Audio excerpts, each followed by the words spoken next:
Hi, it is Thursday evening, and I've had a packed day and probably too much coffee. I met with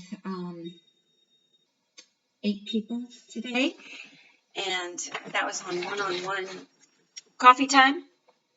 And then I went to the refugee center with a local pastor, uh, Pastor Bogdan from City Church here in Vilnius. And the refugee center was amazing. It was clean. It's been newly refurbished. Originally, it was created to help homeless and street people in Vilnius, and then COVID hit, and they couldn't do that. And now God had planned it all along to help welcome these Ukrainian refugees. It's women and children. They have a beautiful kitchen, beautiful facility. The women that run it are all Christian, and they're helping Ukrainians find some kind of job to do some work while they're here. Remember that Ukrainians could not access their money. So just try to think about, okay, so you're at home and someone comes and says, you've got 5 minutes. You can take a backpack and a small bag. You have to pick everything in your apartment or your home, and you have to decide what's going, because this is all you can take.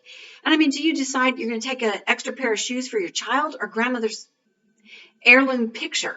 I mean, that's the insanity that these Ukrainian refugees have been living in for the last 41 days.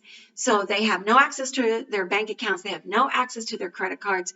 They have, the Lithuanians have been great to contribute clothing and, um, you know, products that they can. But as far as being able to have, the medicines they need or anything familiar or any cash, those things just haven't been available to them. So I love how the refugee center is being ran. They're doing a great job. These women are filled with the Spirit of God. They're praying over it. I got to have prayer with them and bless them. And Pastor Bogdan was so good to drive me out there and spend time with me. I came back and immediately started meeting with my former students, one of whom is actually from Ukraine. I was teaching at an international university when I was here in Lithuania before. And this student, Kate, is from Ukraine. And my goodness, the things she's seen and experienced, she's so brave. So right now she's working as a translator. Many of the Ukrainians that I'm meeting can only speak Russian, so Lithuanians are falling back on their Russian skills, and a lot of Ukrainians are trying to learn English, just anything to help them be more employable. Because you might be a doctor, but if you don't speak a language in the country that you're living, your medical skills can't really be utilized. Another thing that was really exciting to me was to see Ukrainians volunteering to help other Ukrainians. And I'm grateful for Pastor Bogdan, because he went to the store for us, and I wanted to buy something, but I couldn't figure out how to get I'm in the city center, and the grocery stores that are near me are just little express, like Quick Trips, but I didn't have access to a larger full service grocery store. So he went and he got fresh vegetables and fresh fruit and some juices and just things, even some sweets. And he picked those up for me. I was able to reimburse him, and then we were able to give that to the refugee center. Tomorrow I head to Klaipėda. Klaipėda is about a 3.5 hour drive. So for me, I think I could probably, pack that into about 6 hours by the time I get lost and confused. So if you just pray, this is literally Jesus take the wheel. This is literally, that's not just that groovy song. This is Jesus, you need to take the wheel and get me to Klaipėda.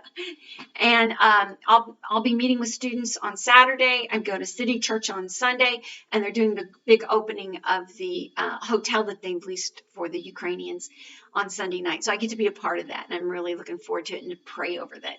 And then Monday, I start my services, my duties, my tasks, and I'm looking forward to it.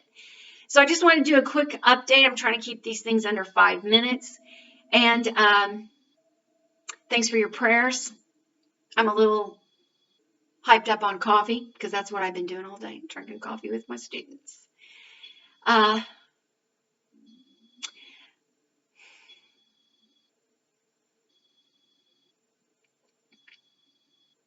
sorry, but I saw some kids today at the refugee center. And one little boy in particular, He looked like some of those pictures you see from World War II, only it wasn't a picture. It was a real person.